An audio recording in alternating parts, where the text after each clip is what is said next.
주일 예배에 함께 참여하신 한성교회 모든 성도 여러분을 환영하고 축복합니다.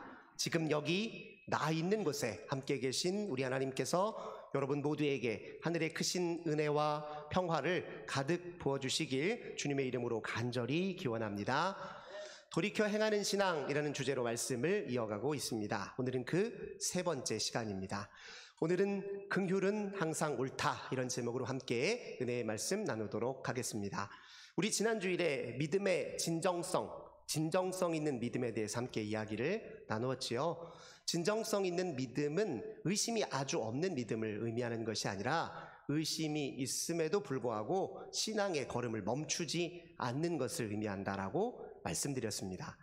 진정성 있는 믿음에는 세 가지 요소가 있죠. 첫 번째, 불완전하면 불완전한 대로, 의심하면 의심하는 대로의 정직한 자기인식이 있습니다. 그렇게 인정할 뿐만 아니라 그런 불완전한 자기를 가슴을 치며 애통해하는 마음도 있습니다.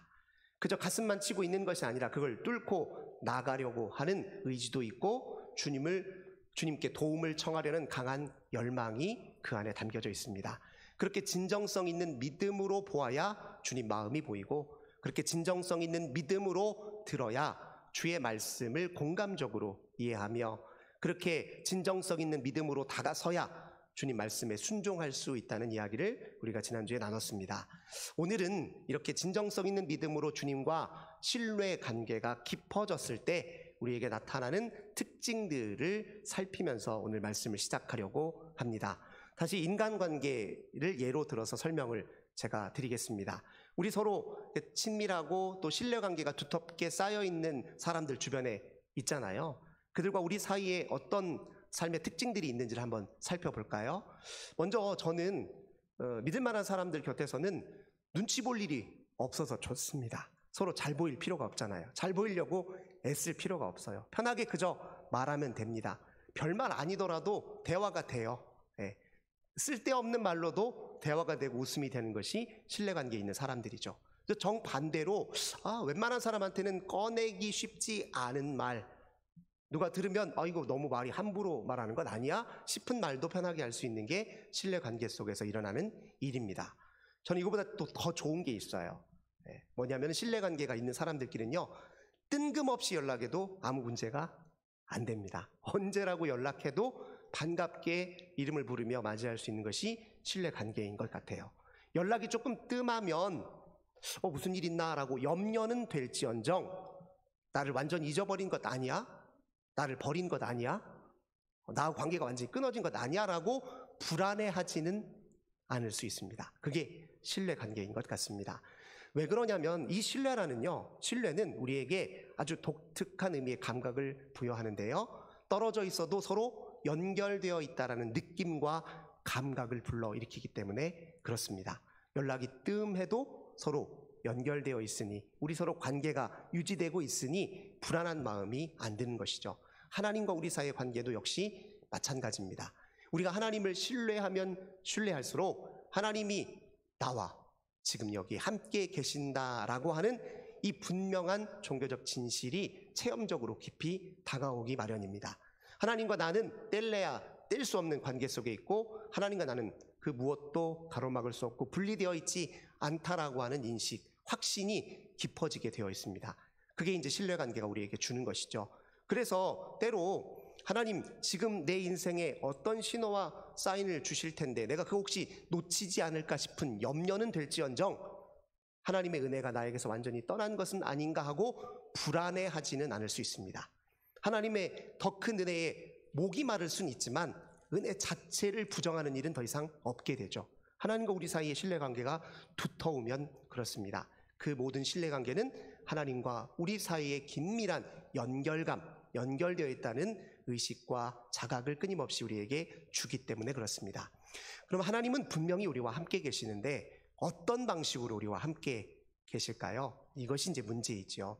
우리 흔히 이제 하나님이 우리와 함께 계신다라는 표현을 쓰기 위해서 이런저런 비유를 많이 듭니다. 많은 사람들은 하나님은 공기처럼 우리의 안팎을 에워싸고 있는 분입니다, 이렇게 말하는 분도 있습니다. 네, 맞습니다. 또 하나님은 늘 우리를 향해 비추는 빛과 같아서 그 빛은 늘 우리를 향해 비추고 있습니다. 태양이 지구를 비추듯이요, 우리가 여기서 어둠을 경험하는 이유는 태양이 빛을 멈췄기 때문이 아니라 지구가 돌기 때문에 그렇습니다. 돌지만 않으면 태양은 여전히 우리를 향해 빛을 비추고 있다는 사실을 알죠. 네, 그것도 맞습니다. 하나님은 그렇게 우리와 함께 가십니다. 문제는 얼마나 체감하고 실감하고 생생하게 경험하느냐의 문제이겠죠. 사람들이 하나님이 함께 계신다는 사실을 가장 실감할 수 있는 순간이 언제일까요? 우리 성도님들 한번 떠올려 보십시오.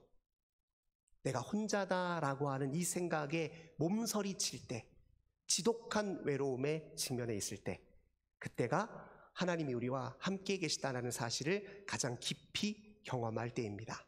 야곱의 이야기를 한번 생각해 보십시오. 야곱이 여기에도 하나님이 계시는구나 이렇게 고백했던 순간이 언제입니까?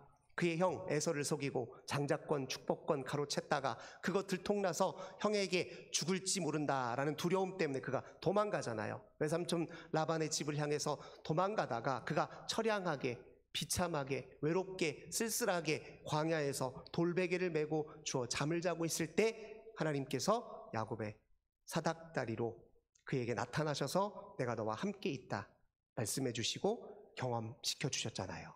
그렇게 내가 혼자다라고 하는 그 지독한 외로움과 몸서리치는 그 홀로 있음에 우리가 직면해 있을 때 그때 하나님은 우리와 함께 계신다는 사실을 생생하게 우리에게 알려주십니다. 근데 우리가 언제 이런 혼자 있다 홀로 있음에 몸서리칠 때가 언제일까요? 고통당할 때입니다. 고난은 사실 우리를 외롭게 만들고 고통은 우리를 외롭게 만듭니다. 왜냐하면 고통은 에너지를 우리 자신에게 몰두하게 해요. 그래서 타인과 고립시킵니다. 우리 어디 조금 아프면 만사가 다 귀찮아지잖아요. 다른 거 신경 쓸 여지가 사라져버립니다. 고통 속에 우리는 홀로 있어요. 고통 중에 우리는 홀로라는 사실에 몸서리칩니다. 그때 하나님은 우리를 찾으시는 거죠. 물론 우리가 먼저 찾기도 하죠. 하나님, 저 이렇게 힘들고 고통스럽습니다. 그렇게 주님을 부릅니다. 근데 주님은 그때 우리에게 다가오실 이유는 사실 없어요. 근데 그럼에도 불구하고 그 순간 놓치지 않으시고 당신이 우리와 함께 계신다는 사실을 가르쳐 주시고 일깨워 주시려고 하나님이 다가오십니다. 왜 그렇습니까? 우리 하나님은 근본 어떤 분이시기 때문에 그렇습니까? 신명기 4장 31절에 나 여호와 하나님은 자비로운 하나님이니 이렇게 말하고 있습니다. 하나님의 성품 중에 성품, 하나님의 본성 중에 본성은 자비입니다. 자비의 근본적인 뜻은 우리의 고통을 고통스러워한다는 걸 의미합니다.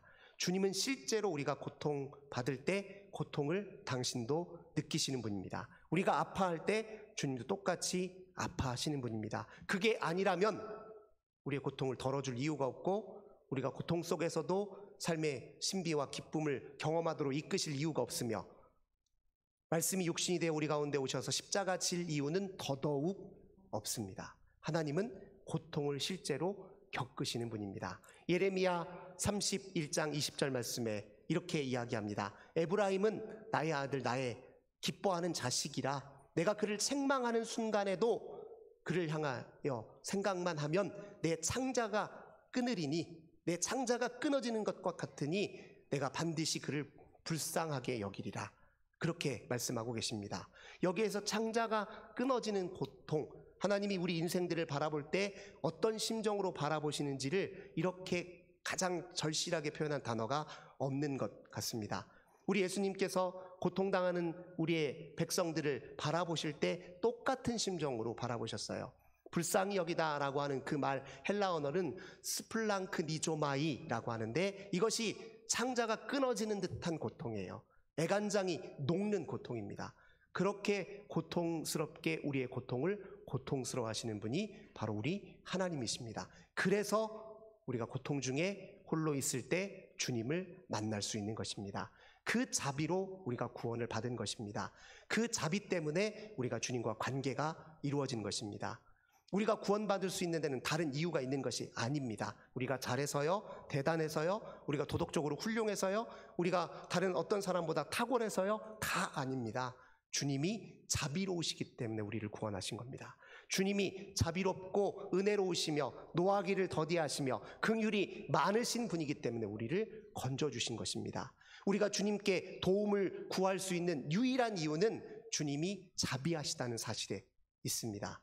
예수님께로 찾아왔던 수많은 병자들이요, 예수님께 도움을 청할 때 똑같이 한 말들이 있어요. 주님, 자비를 베풀어 주소서 제게. 그 말만큼 우리가 하나님께 드릴 수 있는 최상의 언어가 없습니다. 왜요? 그것은 하나님의 본성 중에 본성에 호소하는 것이기 때문에 그렇습니다. 자비하신 주님께 자비를 구하니 자비하신 주님은 자비를 베풀 수밖에 없는 것입니다. 주님은 그렇게 우리에게 다가오셔서 그 자비로 우리를 구원해 주신 것입니다. 이 놀라우신 자비를 경험하는 사람들에게 나타나는 특징이 무엇일까요? 이 자비하신 하나님과 가까워지면 가까워질수록 나타나는 특징이 무엇이겠습니까? 우리도 자비로 무장된다는 것입니다. 우리도 자비로운 사람이 되어 간다는 것입니다. 예수님께서 누가복음 6장 36절에서 이렇게 말씀하셨어요. 하늘 아버지께서 자비로우시니 너희도 자비하여라. 본래 이거 레위기 19장에 있으니 19장의 말씀, 내가 거룩하니 너희도 거룩하라 라고 하는 예수님의 확장 해석 말씀입니다. 예수님은 그 말씀을 이렇게 우리에게 전달하는 거예요. 하늘 아버지께서 자비로우시니 너희도 자비로워라. 거룩의 핵심은 자비에 있습니다. 호세아 6장 6절에서 호세아 선지자는 이렇게 얘기합니다. 하나님이 이렇게 말씀하십니다. 나는 인애를 원하지 제사를 원하는 게 아니다. 번제보다 나를 아는 것을 원한다. 하나님을 예배하고 경배하는 자들에게 자연스럽게 나타나는 건 무엇입니까? 자비의 삶입니다. 자비예요. 주님은 우리에게 자비로운 삶을 기대하시고 원하십니다. 어떻게 그 자비를 실천할 수 있을까요?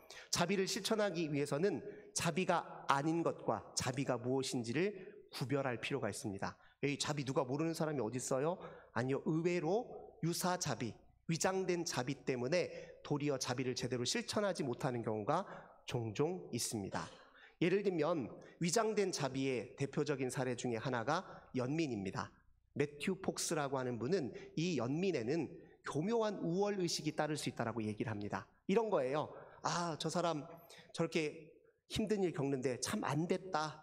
내가 저 고통 속에 있는 건 아니지만 저 사람이 나하고 다른 사람이고 나는 저 사람과는 다르긴 하지만 그래도 참 안 됐다 여기는 마음이 연민이죠. 거기에도 가련하고 불쌍히 여기는 마음은 있지만 내가 너와 다르다라고 하는 분리와 거리감이 그 안에 분명히 존재합니다. 때로는 우월의식도 있어요.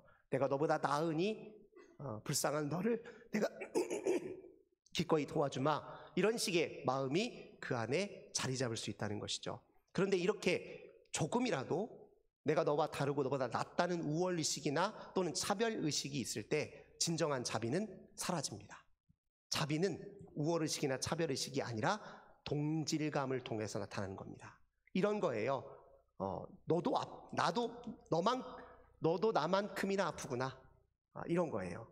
나도 약하고 때로 고통스러운데 나만 그런 것이 아니라 그대도 고통스럽고 약하고 넘어지기 쉽군요 하면서 그대와 나 사이의 고통의 연대, 연약함의 연대가 이루어질 때 그 속에서 동질감을 느낄 때 그때 자비가 일어나는 겁니다. 가난한 사람을 돕는 이유가 우리가 더 그들보다 낫기 때문에 도운 게 아닙니다. 그들과 달라서 아닙니다. 나하고 똑같은 사람인데 가난이라는 고통을 겪는 게 내가 불편해서 그 가난이라는 고통을 겪고 있는 것이 내 책임의 일부이기도 하니까 그 고통 외면할 수 없어서 돕는 걸 우리는 자비라고 이야기하는 것입니다. 오늘 야고보서 2장 1절에서요. 예수 그리스도를 믿는 믿음이 있다면 차별하지 마십시오라고 우리에게 권고하고 있습니다.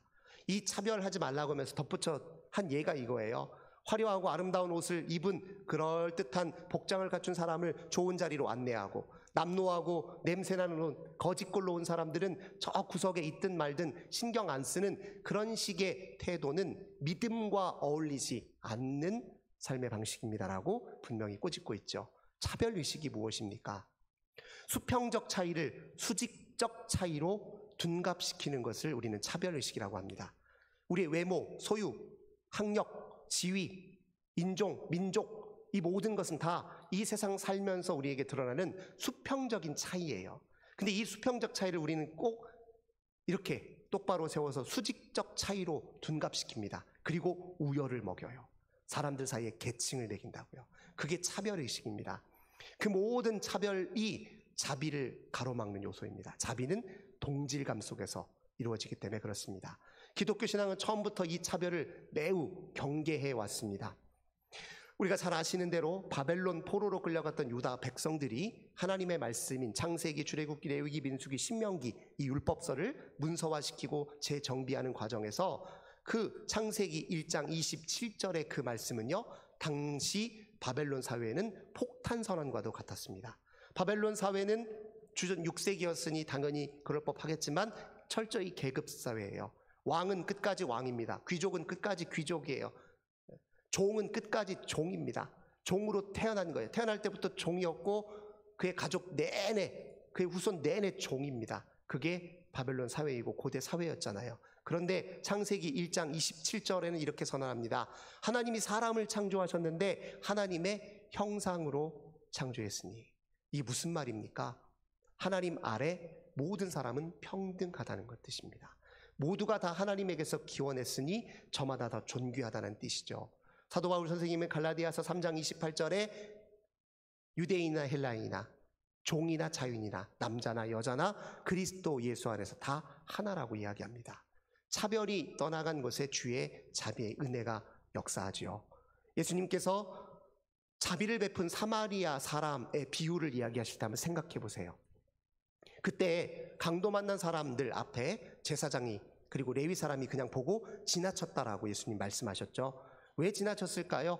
전에도 말씀드린 것처럼 제사장과 레위인의 눈에 강도 만난 사람은 피 흘리는 부정한 사람에 불과했기 때문에 그렇습니다. 저 사람은 피 흘리는 부정한 사람이에요. 내가 섞일 수 없어요. 나는 정한 사람이고 저는 부정한 사람이기에 저에게 다가서는 순간 나도 부정할 수 있어요. 그러니 부정한 사람이라고 정의 내리고 규정하는 그 순간 자비는 사라져버립니다. 그러나 착한 사마리아 사람은 그를 보고 무엇을 느꼈냐면, 내가 이 사람보다 이 길을 10분만 먼저 왔어도 이거 내가 당할 일을 이 사람이 당했네. 내가 당할 고통을 이 사람이 대신 당했네.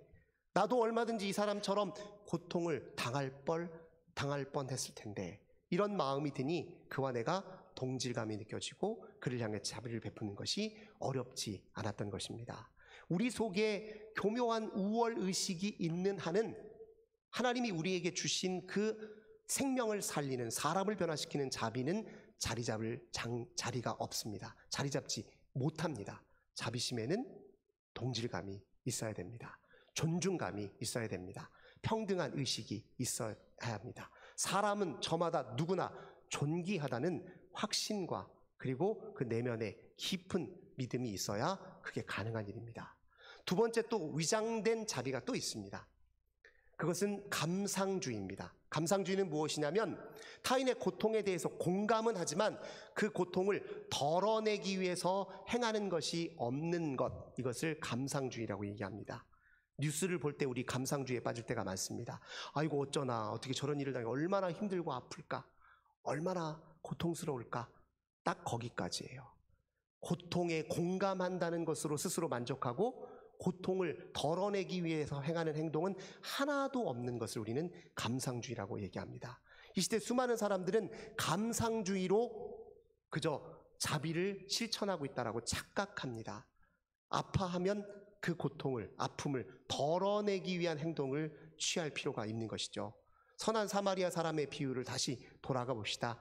그는, 착한 사마리아 사람은 강도 만난 사람을 보고서요 고통을 함께 느꼈을 뿐만 아니라 거기 보면 디테일하게, 아주 상세하게 그의 행동 하나하나를 묘사하는데요, 그를 바라보고 그에게 다가갑니다.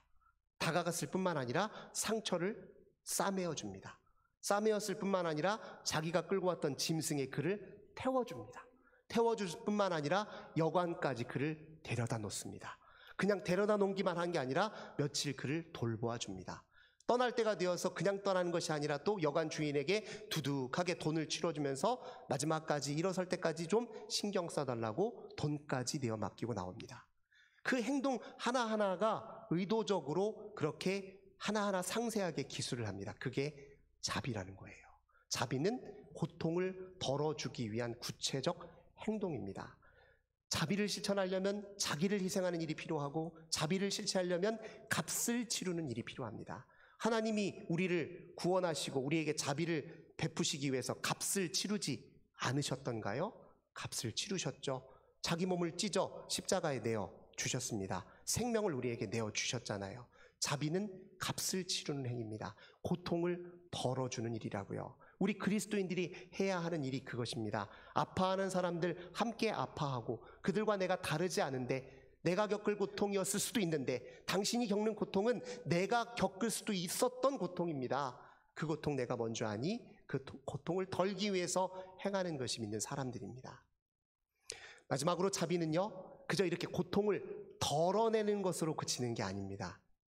자비는요, 고통을 덜어낼 뿐만 아니라 기쁨에 춤을 추게 하는 일입니다. 생각해 보십시오. 아무리 고통스럽고 힘들어도요, 사람이 365일 24시간 내내 고통스럽진 않습니다. 우리 인생에 웃어야 될 이유가 있습니다. 기뻐해야 될 일이 있습니다. 감사해야 될 일이 있어요. 희망의 단서들이 곳곳에 있어요. 고통에 매몰되어 있고 그저 울기만 하고 그저 넋을 놓기만 한다고 해서 우리 생이 건강하게 바뀌는 것 아닙니다.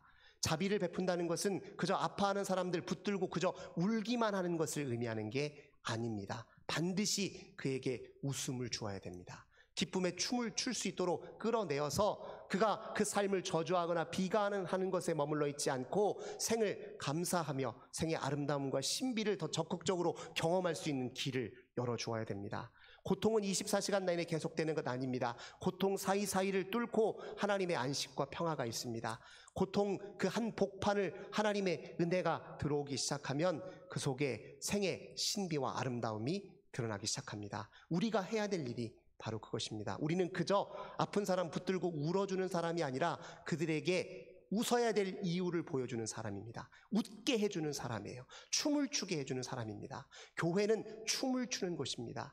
고통이 있음에도 불구하고 그 고통에 주저앉아 있지 아니하고 오히려 하나님이 우리에게 허락하신 생의 기쁨과 신비에 감격하여서 춤을 추고 찬송을 부르고 노래를 부르고 함께 얼싸 끌어안는 것이 바로 신앙생활이고 교회여야 합니다.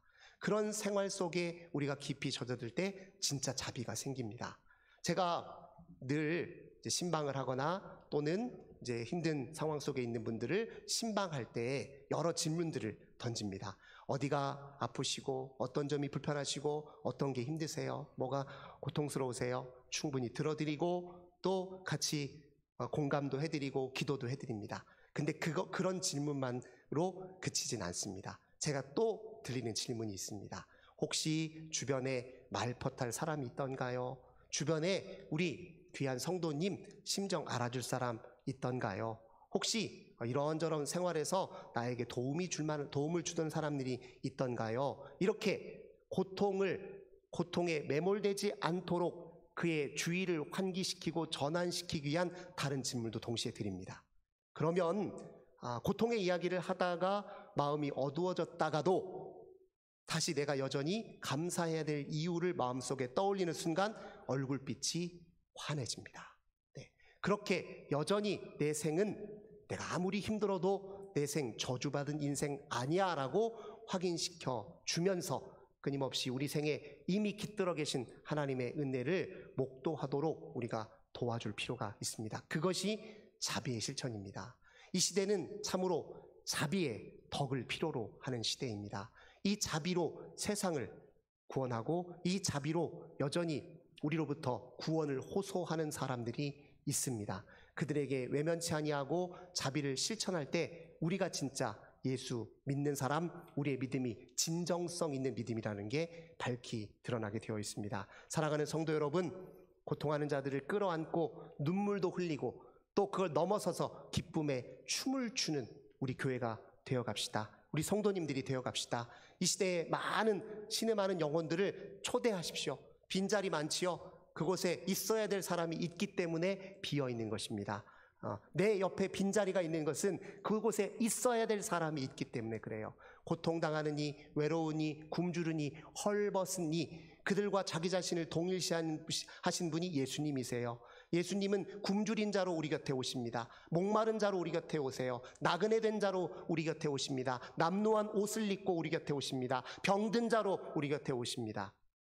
감옥에 갇힌 자로 포로된 자로 우리 곁에 오십니다.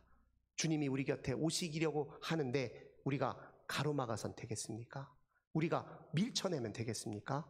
그들을 끌어안고 기쁨의 춤을 추며 우리 교회가 자비로운 교회, 자비가 충만한 교회, 하나님께 큰 영광 돌리는 교회 되기를 또 우리 모든 성도님들 되시길 주님의 이름으로 간절히 기원합니다. 참 좋으신 주님 감사드립니다.